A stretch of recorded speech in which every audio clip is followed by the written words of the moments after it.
Révision de seconde en physique-chimie, troisième vidéo, la physique, donc constituée à la fois de la mécanique et de l'étude des ondes.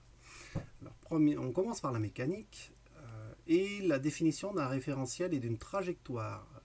Décrire un mouvement, c'est pas si simple que ça en a l'air, puisque le mouvement dépend du référentiel dans lequel on l'observe.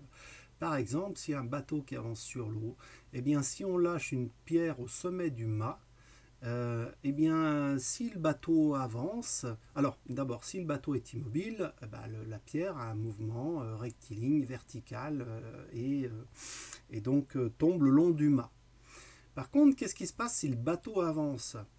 Alors, on pourrait penser que toutes les chutes sont verticales, mais ce n'est pas le cas parce que quand on lâche la pierre au sommet du mât, elle avait la même vitesse que le bateau, la même vitesse horizontale, et elle va conserver cette vitesse horizontale et elle va chuter en faisant une parabole. C'est-à-dire qu'elle va descendre, enfin elle va accélérer verticalement, mais en gardant son mouvement horizontal, et ça fait une parabole. Et si on est sur le bateau et qu'on observe la pierre, eh bien elle chute verticalement. Donc la description du mouvement est relative au référentiel d'étude choisi. D'où l'importance de toujours bien définir le référentiel quand on étudie une trajectoire. Alors pour étudier une trajectoire, une fois qu'on a fait une chronophotographie, c'est-à-dire qu'on a pris la position d'un point à des intervalles de temps réguliers, on va obtenir l'ensemble de points comme ça, M0, M1, M2, M3, et on va pouvoir définir un vecteur vitesse. Le vecteur vitesse au point 2, eh bien ça serait il y a plusieurs manières de le définir, mais la manière la plus simple, ça serait, puisque M2 est situé entre M1 et M3, on prend la distance M1 à M3 et on divise par le temps qu'il a fallu pour aller entre M1 et M3. Donc ça fait une vitesse moyenne entre M1 et M3. Et M2, qui est situé entre les deux instants, eh bien, on va considérer que c'est sa vitesse instantanée et on peut tracer un vecteur V2 pour définir cette vitesse. Le vecteur est tangent à la trajectoire et avec une échelle, par exemple on va représenter 1 mètre par seconde par centimètre, eh bien on va pouvoir dessiner un vecteur qui représente la vitesse, la vitesse du point M à l'instant 2, et cette vitesse n'est pas que un nombre, c'est aussi un sens et une direction, c'est pour ça qu'on le représente par un vecteur. Alors si le vecteur vitesse augmente, la vitesse augmente. Si le vecteur vitesse diminue en intensité, eh bien c'est un mouvement rectiligne décéléré. Voilà, mouvement rectiligne accéléré si la vitesse augmente et décéléré si la vitesse diminue. Et on verra en première qu'il va falloir encore affiner tout ça parce qu'on ne prend pas en compte tous les cas de figure. On modélise des actions mécaniques par des forces qui elles-mêmes sont représentées par des vecteurs. Donc il faut bien voir que l'ensemble de ce qui se passe ici entre la balle et la raquette, c'est super complexe parce qu'il y a tous les atomes de la raquette qui rentrent plus ou moins en contact et qui repoussent tous les atomes de la balle. Alors tout ça est très compliqué, mais on va dire, faisons comme si tout se passait en un point, le point de contact entre les deux, mais en fait ce point il n'est jamais ponctuel, c'est toujours sur une petite surface. Donc ça c'est une première modélisation. On modélise l'ensemble des actions mécaniques par une force en un point. Et cette force, eh bien, on va utiliser l'outil mathématique qui est le vecteur, puisque une force est caractérisée par une direction. Enfin, déjà, une direction, donc la ligne d'application, la droite d'application du vecteur, un point d'application, un sens et une intensité, c'est-à-dire une valeur qu'on va exprimer en newton. Alors, au moment de l'impact, la balle, ici, on pourrait dire que c'est la raquette qui tape la balle, mais en fait, au moment où la balle s'écrase sous l'impact de la raquette, la balle aussi, qui ne veut pas se laisser entraîner facilement, appuie sur la raquette et on peut en donner la preuve, c'est que si on regarde de près sur une photo, la raquette va être déformée sous l'effet de l'impact. Donc en fait, ça c'est la troisième loi de Newton, c'est le principe des actions réciproques, c'est que quand un objet A agit sur un objet B, l'objet B agit en retour sur l'objet A et les deux forces s'équilibrent exactement. Alors que le fait que les deux forces s'équilibrent exactement, ça ne veut pas dire que la balle ne va pas avancer, parce que la balle, elle est soumise par la raquette à cette force ici en vert, en bleu, qui va bien la faire aller à gauche, mais la raquette est soumise à cette force verte qui va faire se déformer les maillages de son quadrillage. Voilà. Alors, exemple de force, il y a la force de gravitation, la force d'interaction gravitationnelle qui est proportionnelle aux deux masses des corps en question, inversement proportionnelle à la distance au carré, et le coefficient de proportionnalité est une constante qui est la constante de gravitation de Newton. Alors tout ça c'est bien pour l'astronomie, mais quand on est à la surface de la Terre, on va simplifier un peu et on va dire qu'un objet est attiré par la Terre avec une force qui est proportionnelle à sa masse, et le coefficient de proportionnalité c'est G, le 9,81 Newton par kilogramme. Donc si on a un objet d'1 kg à la surface de la Terre, eh bien la Terre va exercer sur lui une force verticale vers le bas de 9,81 Newton par kilogramme fois 1 kg, c'est-à-dire 9,81 Newton. Réaction du support, quand on fait un bilan de force, il y a très souvent l'objet qui est sur un support. Donc par exemple la tasse posée sur une table va être soumise d'une part à la force de gravité, c'est-à-dire que la Terre attire la tasse, mais la table empêche la tasse de tomber. Donc en fait c'est le principe de l'action et de la réaction. C'est-à-dire qu'ici la table exerce en retour une force sur la tasse et les deux forces s'équilibrent, ce qui permet de conclure que l'objet, enfin du moins ce qui va être équivalent, de dire que l'objet est immobile. C'est le principe d'inertie. En fait, alors justement, c'est pas toujours immobile, c'est ça ce qu'il y a à comprendre sur le principe d'inertie. Quand on a un objet qui est soumis à des forces qui se compensent, eh bien, le principe d'inertie nous dit que son mouvement est rectiligne et uniforme. Alors, on a dit tout à l'heure que c'était immobile. Alors, en fait, ça dépend du référentiel. C'est-à-dire que si vous faites cette expérience dans un train, que la tasse est posée sur la table du train, eh bien, on va avoir exactement ce cas de figure, avec un poids qui est vertical vers le bas, une réaction du support qui est vers le haut, et tant qu'on est dans le train, on a l'impression qu'il est mobile, mais par rapport à la Terre, eh bien, ça avance. Donc en fait, l'immobilité n'est pas... l'immobilité doit toujours être définie par rapport à un référentiel.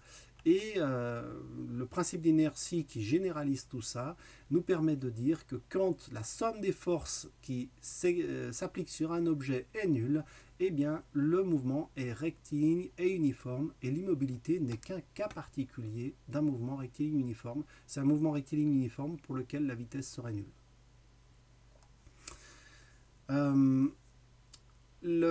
Par contre, si les forces ne se compensent pas, c'est-à-dire ici que j'ai l'objet qui est soumis à une force qui va vers l'avant F1 et puis une autre force F2 qui voudrait la compenser mais qui n'est pas aussi importante, eh bien l'objet va à partir de là se mettre à accélérer vers la droite.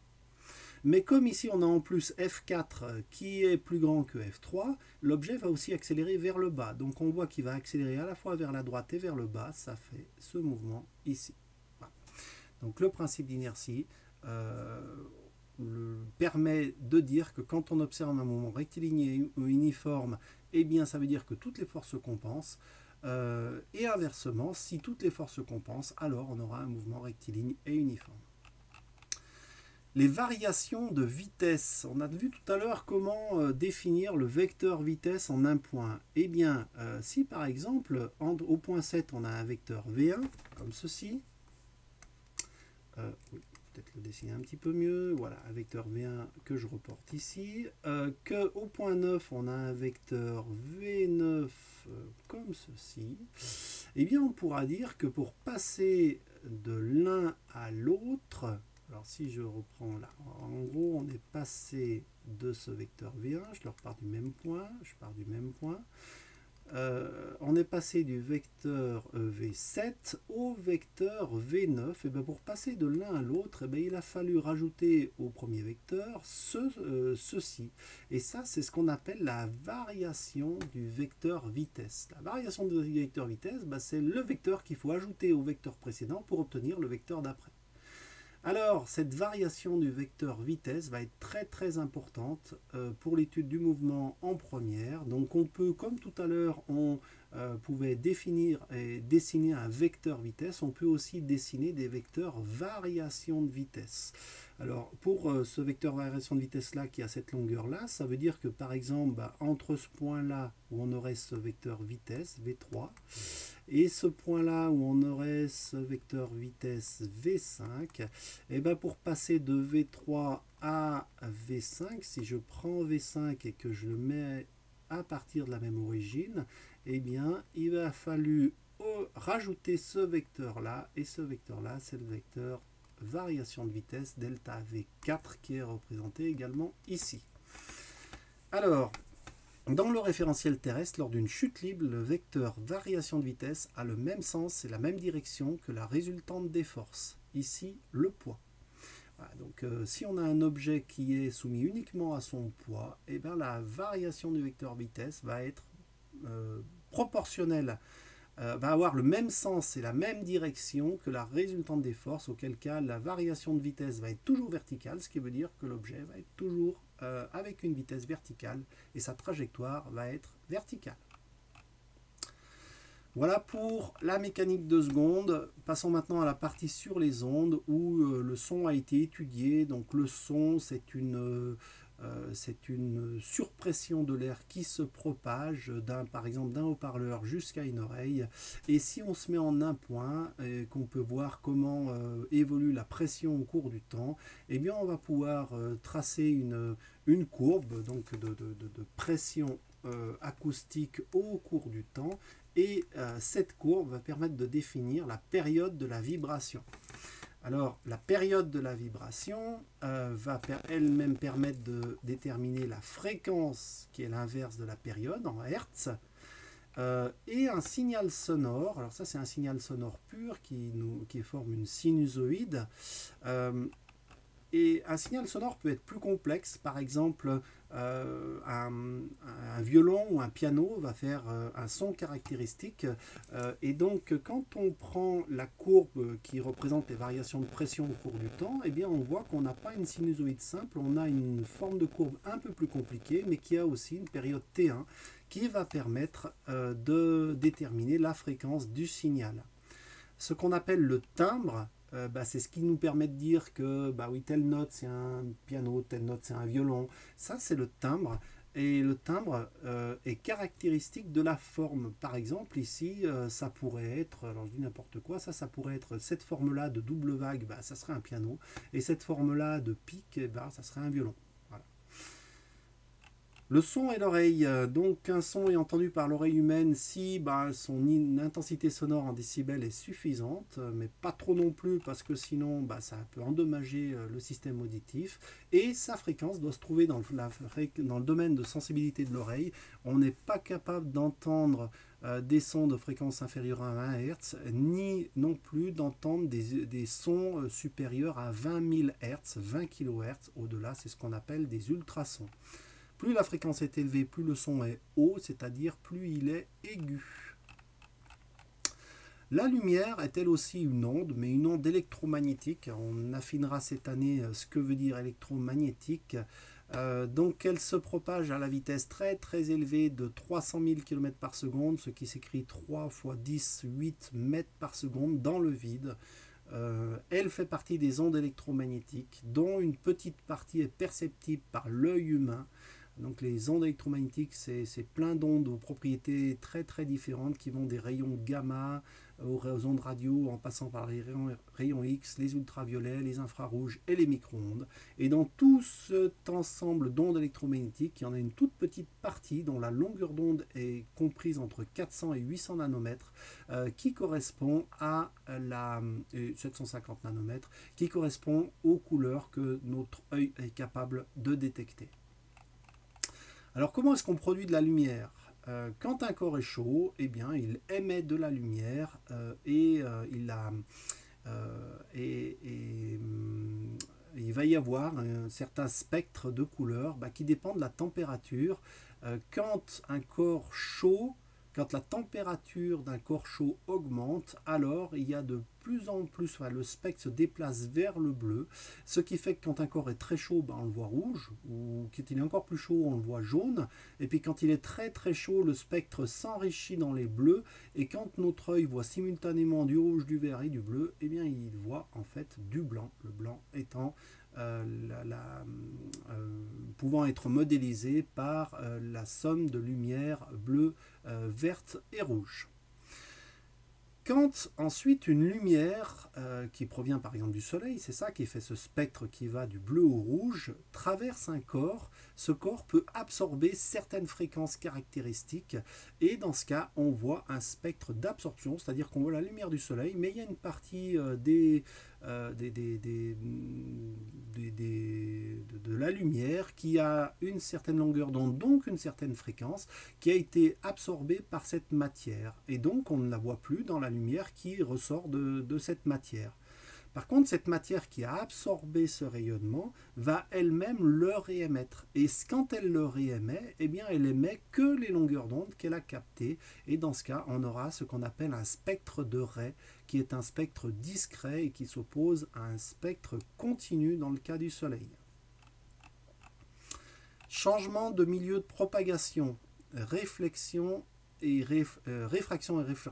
réflexion. Donc quand un rayon arrive sur un changement de milieu, par exemple ici on a du vert et ici on a de l'air, et bien une partie est réfléchie. C'est pour ça que quand on se met sous un certain angle, on voit des reflets sur le verre. Et une partie est réfractée. Et donc le rayon lumineux a une partie du rayon qui va pouvoir passer dans le milieu d'eux, mais ceci avec un changement de direction qui dépend de l'indice des milieux 1 et des milieux 2. C'est la loi de Snell-Descartes. Alors quand on fait traverser un rayon lumineux quand on fait passer ce rayon lumineux par une lentille convergente, qui est un objet de verre qu'on peut modéliser comme ça, qui n'a pas partout la même épaisseur, et bien ici, ce rayon, quand il arrive, va rencontrer du verre il va y avoir une certaine réfraction.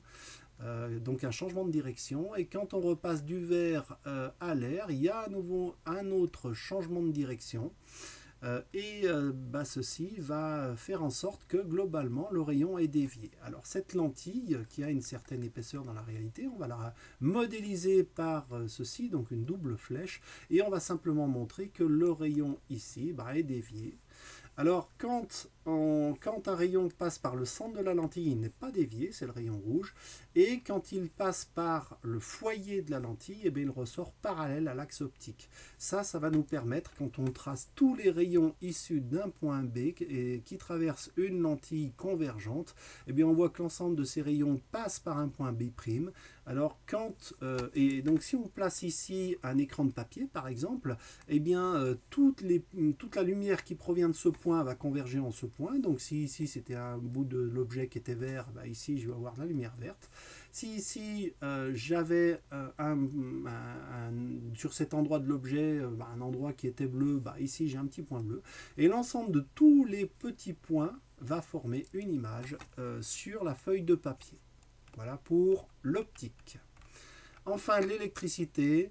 Donc, la somme des intensités des courants qui arrivent en un nœud est égale à la somme des intensités qui en repartent. Donc, on rappelle que l'intensité, c'est la quantité de courant électrique qui passe en un point du circuit. C'est lié au nombre d'électrons qui passent en un point.